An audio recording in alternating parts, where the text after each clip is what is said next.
we all know we're living in a protein world today. And we're going to fast forward again.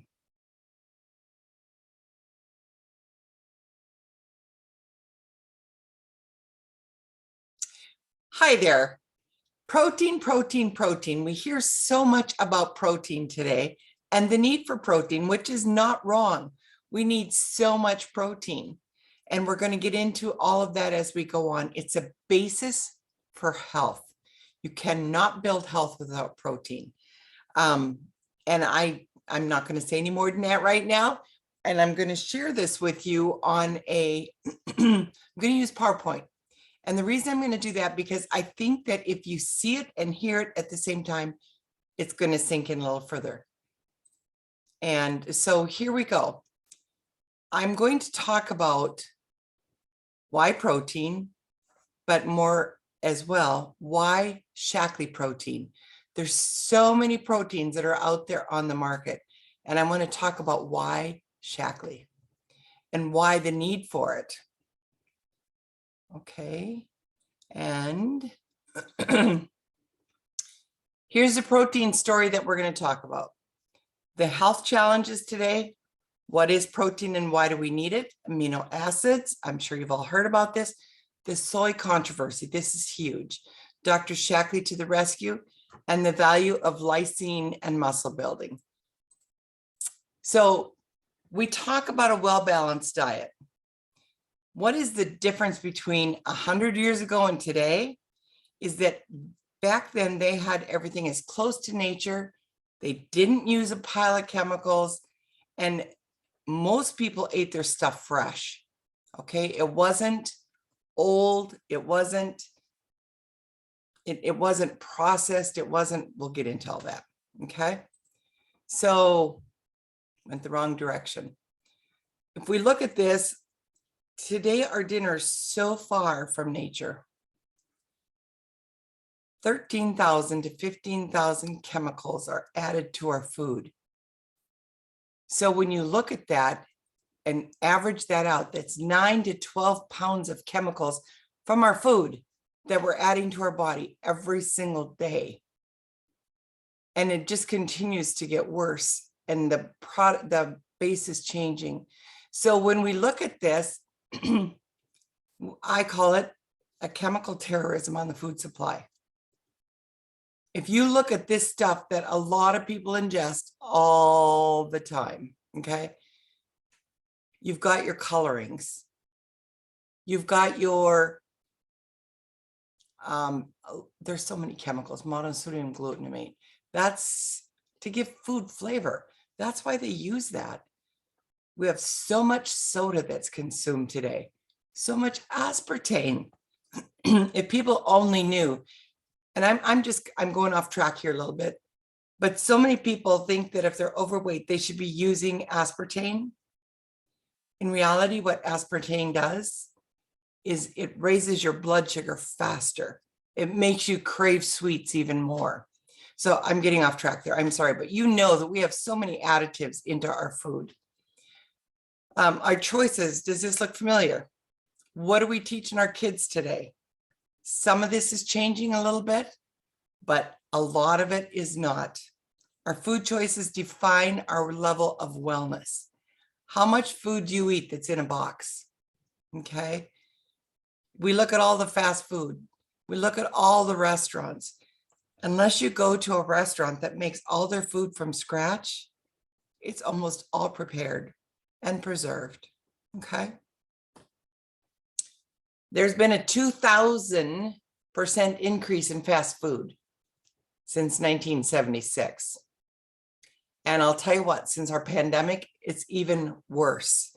I look at any of these fast food places as I'm driving down the road, and there's always rows of cars there. That was not the case before. We look at what happens. We look at the stress today, the stress response. When you have what stress does to our body, and it affects the protein metabolism, and it affects your muscle, it affects your antibodies, it affects your fat metabolism. Why am I jumping to stress? because when you are under stress, look what stress and sugar does, and it increases your need.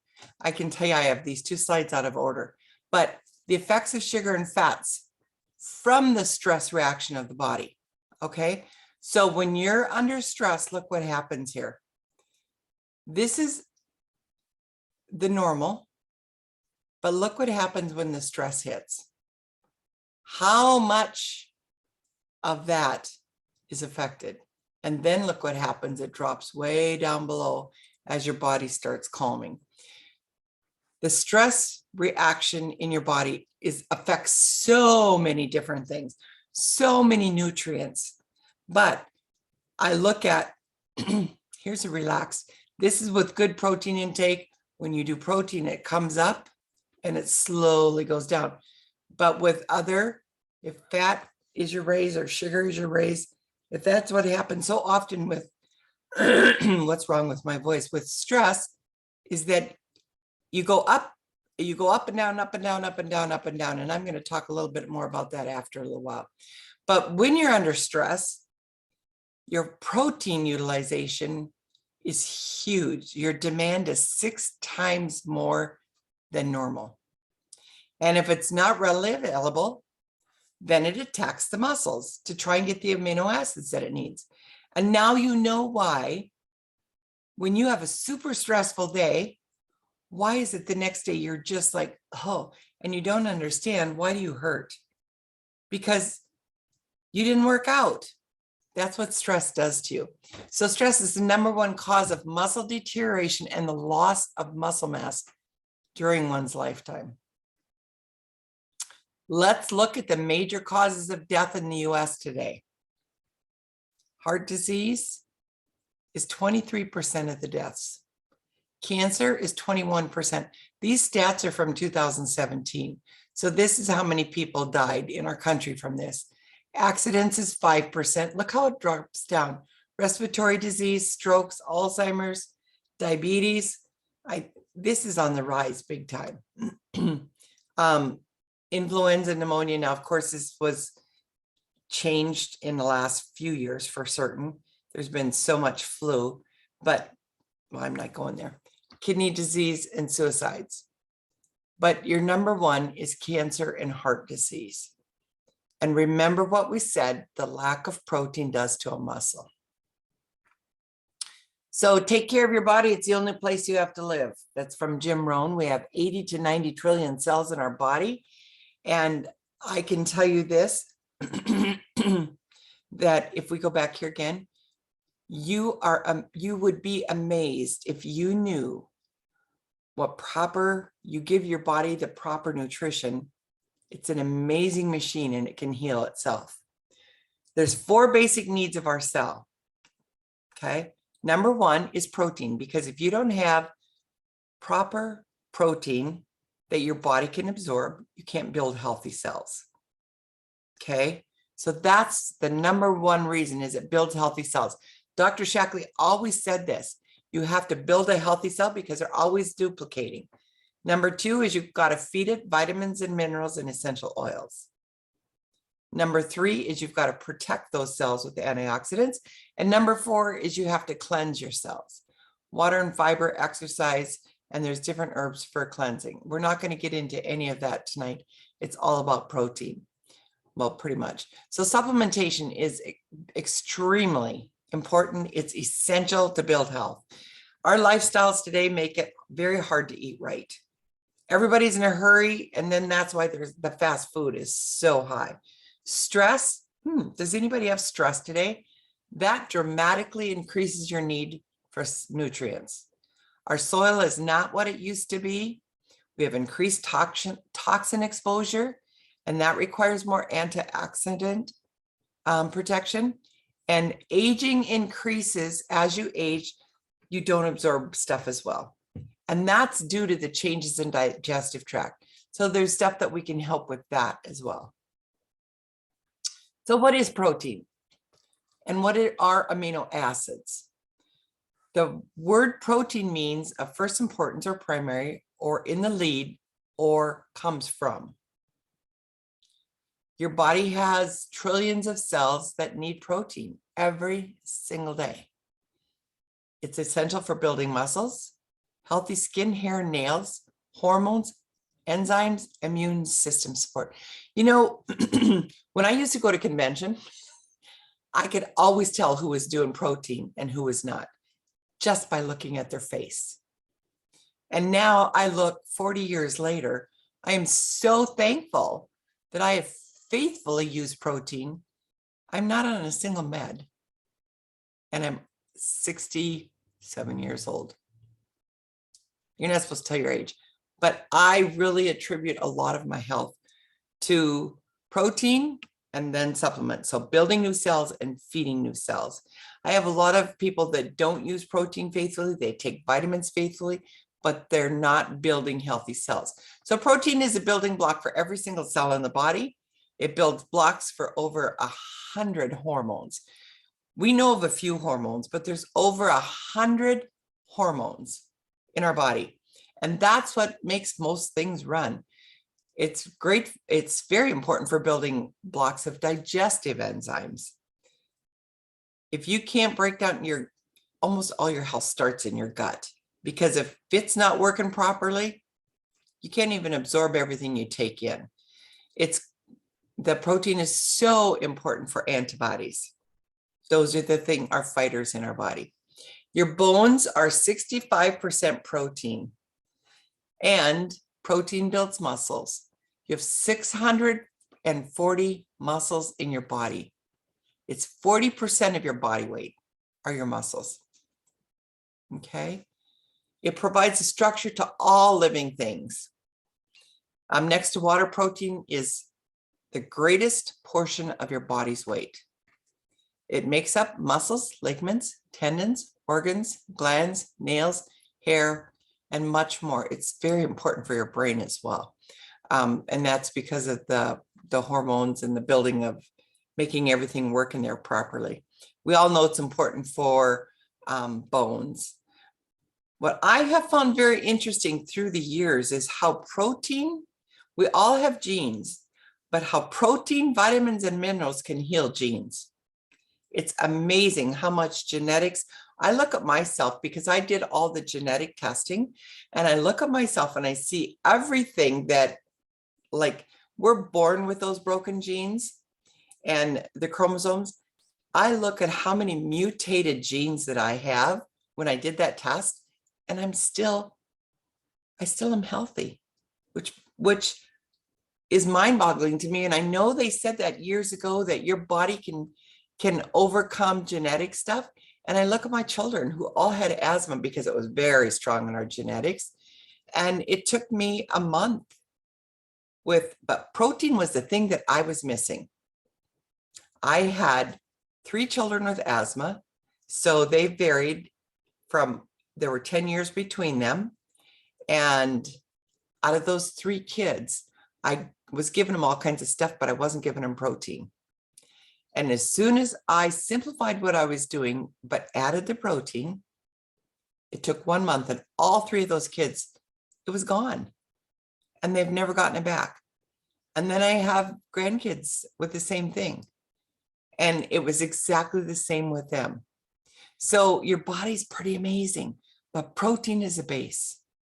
That's where I really realized and understood the power of the protein. I used to be told, if you don't take your protein, you're really not absorbing all your vitamins. And I'm like, yeah, but our stuff is all absorbed. So I didn't think that was a true statement. But when I saw my kids, that until they took the protein, and they're little and their bodies recuperate faster than adults do. But that's what made the difference for them. Stress, we've said that stress pulls protein out of the body, but it comes out of the muscle.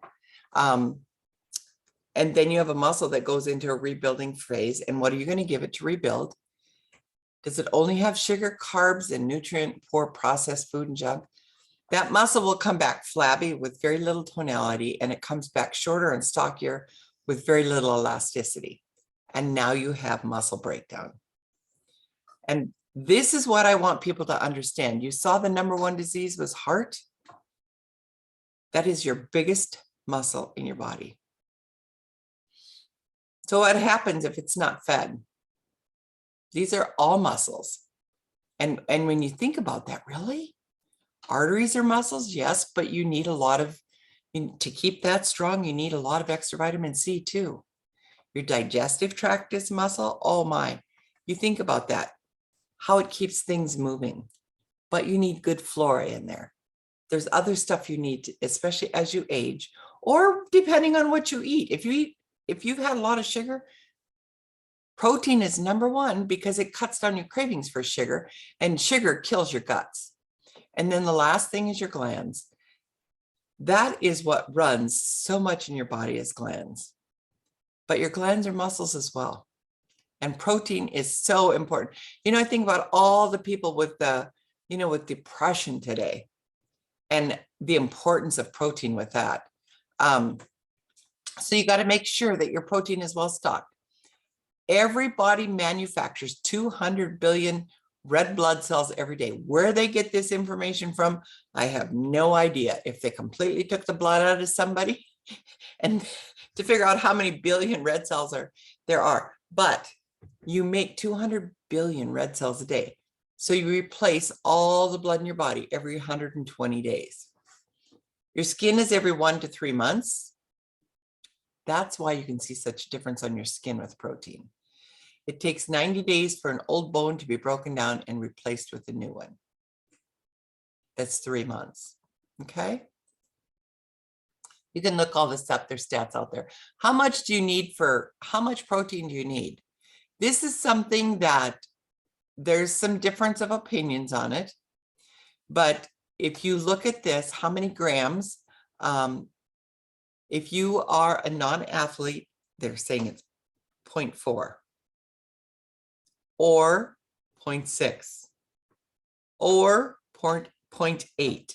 There's a lot of other things that make a difference. If you're a bodybuilder, it's a gram per pound. That is a huge amount of protein.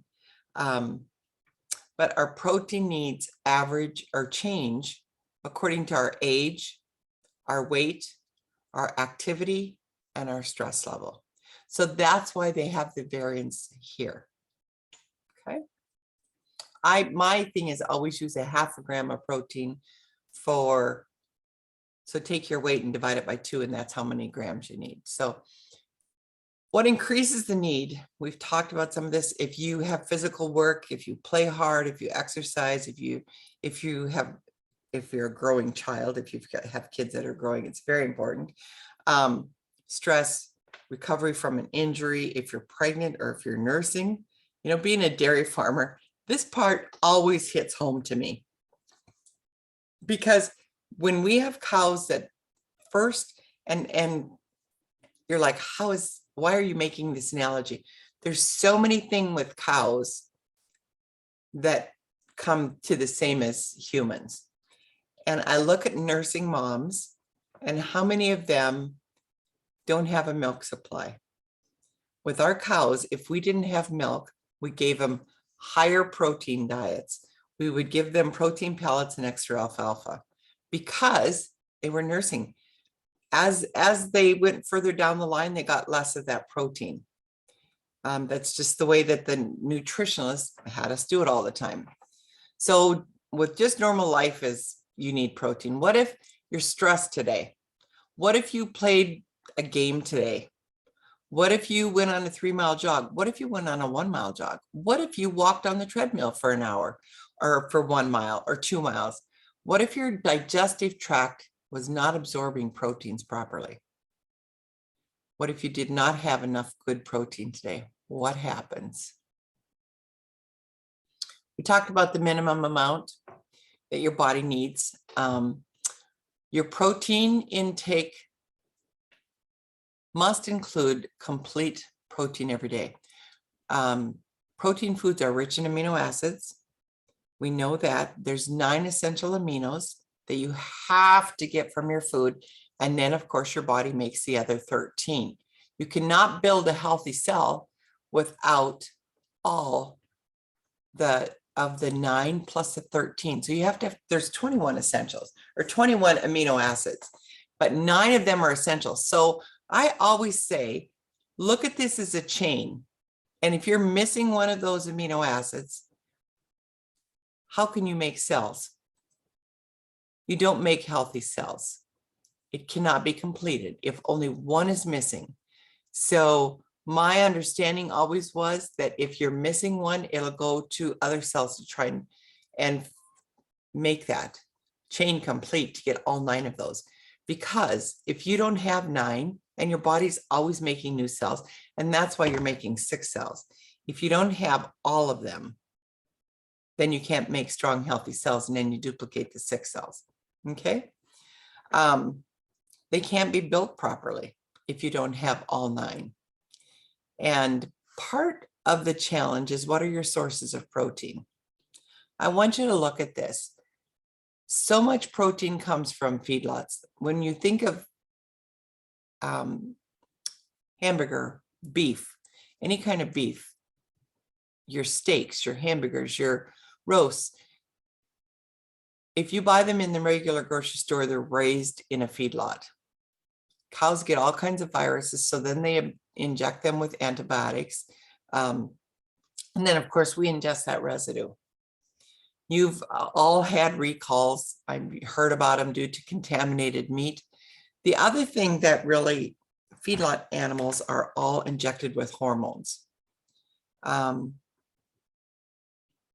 it's not just cattle. Chickens, sheep, pigs don't get as much, but pigs are an interesting creature. Let me just put it that way. So why would you change your proteins? I want you to look at this closely. Animal proteins are not complete. Many of them are missing amino acids, okay? Most of them contain large amounts of fat. A lot of people have gone to like turkey, which is so full of hormones, but whatever, I'm not going there. Many of your animal proteins can be contaminated with bacteria and viruses. Most of them are heated. Not too many people eat raw meat. So that's when enzymes are lost. Enzymes is what helps you break down that and get the actual value that's in there. There's no fibers.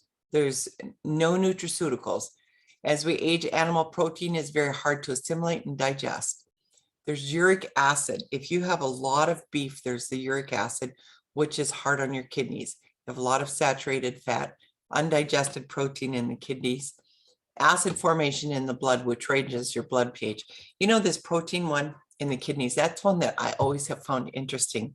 Through the years, when I've had somebody that says they're spilling protein in their urine, which means that their kidneys are not able to break down the protein that they're taking, you give them a bunch of good soy protein and that goes back to normal. I'm not supposed to say stuff like that, so forgive me. Soy protein, here's the difference. You can get all 9 essential amino acids, and that's what starts your body process. You get natural live enzymes. Now I'm talking our protein here. It's a nutraceutical. Many unknown compounds are found in that every day. We are hearing more and more about the benefits of it. The phytochemicals, the phytonutrients that are produced by plants, the phytohormones and the phytoestrogens. And that's an area that I find so interesting because, and I think we cover that later again, but this is an area that has been so misunderstood, okay? And it's because of 2 doctors that did a study that came back negative on soy and phytoestrogens and the phytohormones with breast cancer. So everybody quit using the soy that had any, I mean, so many women did because they listened to that study and I knew there was something wrong with it because I had people who had breast cancer and they used the protein and it never came back again. So we'll talk about the difference there. But later they found that that study that was done with the soy by those 2 doctors was done on rats, and they discovered that rats do not assimilate soy the same as humans. Imagine that, a faulty study where there was, I think there's 1,200 or 2,400, 2,000, I don't remember what it is, but there's hundreds of studies that are done on the benefits of the soy. Our protein is more bioavailable per gram. So if you get 20 grams of our protein, it's not the same as eating 20 grams of animal protein. It's not contaminated. There's no viruses. There's no bacteria.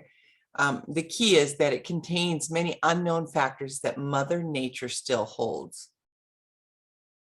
Absorption and utilization and digestion are greatly increased with vegetable protein. It's very important as we age and very important for our digestive system. Here's the power of the amino acids in protein. Here's your 9. It's not the protein that's important, it's the amino acid content of the protein. And to be able to utilize that, you have to have them live, okay? And this goes back to the difference between an animal protein and a vegetable protein. What if the pancreas needs protein to make this, but it's missing? This is a hormone, okay? And melatonin is a hormone. But guess what? It's missing because that gland needs, the pineal gland needs protein. So important. The immune system needs protein. And the bones need protein. Everything in your body needs protein to function. So how important is protein for getting your amino acids? It's an anti-cancer, anti-heart disease, anti-osteoporosis, anti-menopause symptoms, and anti-blood sugar disorders. So if we look at that list, it's like, wow. Think about the health you would have if you didn't have any of that. We look at here, soy has been the staple food in the Asian diet for hundreds and hundreds of years. The Asian men and women eat 10 times more soy than Americans do. And Asia has far lower rates of cancer than the US and Canada. And I think about that and I look at the pollution that's in China. I don't think it's as bad in Japan, but you look at the pollution in China and they still don't have the amount of cancer that we do here in the US. So here's part of the Shaklee difference, some of the things of the Shaklee difference that makes, why are we different than other companies out there even that have soy? We have over 100,000 quality tests a year. There's 350 tests on new botanicals, more than 250 on pesticides. We have now gone over 400 million. I didn't catch this in here that this was wrong. I have to fix that. $400 million in research and development. We are continually doing research and finding benefits of, and you know, it's like, wow, check this out. And then finding new products. We have a product right now in the nutrition world that has 27 patents. That's unheard of. And I'm going to do a presentation on that one as well. 27 patents and 2 patents pending. It's craziness. Nobody does that. Look what happens with your blood sugar. What happens normally when you drink let's say in the breakfast, you can see here, this is what happens using our protein, okay? This is what happens when people eat normal. There's so many carbohydrates and so much sugar, carbohydrates, whatever, in the food that they're eating that your body does this all day long. Your blood sugar comes up and then it does this. It's up and down, up and down, up and down. And that's why we have such a diabetic issue today as well. So we only use non-GMO. We have we do not use high heat. And that preserves the phytonutrients, okay? That's huge. It can be utilized and metabolized it cannot be without this. And so Shaklee does have that added into ours. This is a big one. Shaklee water washes their soy instead of alcohol washing, and that preserves the phytonutrients as well as the phytoestrogens. alcohol is cheaper to do. So that's why everybody does alcohol wash, but it does not keep these. It washes them away. Soy is very digestible and quickly absorbs in the bloodstream. You can tell once you understand and know your body, you can tell within a short period of time. And all of our stuff is glycemic, low glycemic, so it does not raise your blood sugar. Why Life Shake? This is the protein. I don't know what happened to this slide. It looks like half of it got cut off, but there's 20 grams of protein. There's 6 grams of fiber. There's a lot of extra different nutrients in there. Of course, it's vegan, it's gluten-free, it's non-GMO. It preserves your muscle mass. It's got extra leucine in there. That got cut off. I don't understand why that happened. But anyways, leucine is the most effective branched amino acid for muscle mass, for burning fat, for weight loss, metabolism, and reducing cravings. Shaklee Life Shake also is clinically proven to help support blood pressure and healthy blood sugar levels. So important. And Dr. Shaklee says, nature does speak in no uncertain terms to us all. And as a man is a product of nature, he may, if he so desires, receive helpful guidance from nature. For nature is the expression of the creator. And when you share Shaklee product, remember you're sharing the best. That's Dr. Shaklee. And to show how far ahead of time we were, he had the very first vitalized mineral back in 1915. And we continue on carrying on his legacy exactly the same way that he did. So with that, I hope that you've learned something here. And I am hoping that you will start using the Shaklee protein over any other protein. Have an amazing day. You can't get your only protein. You cannot get your only protein supply from Shaklee soy. You do need to use other sources of protein, but you're not going to get in most of them unless they're raw. You're not going to get all the amino acids that you need. So that's why it's so important. So with that, I'm going to say have an amazing day, and I will stop the recording.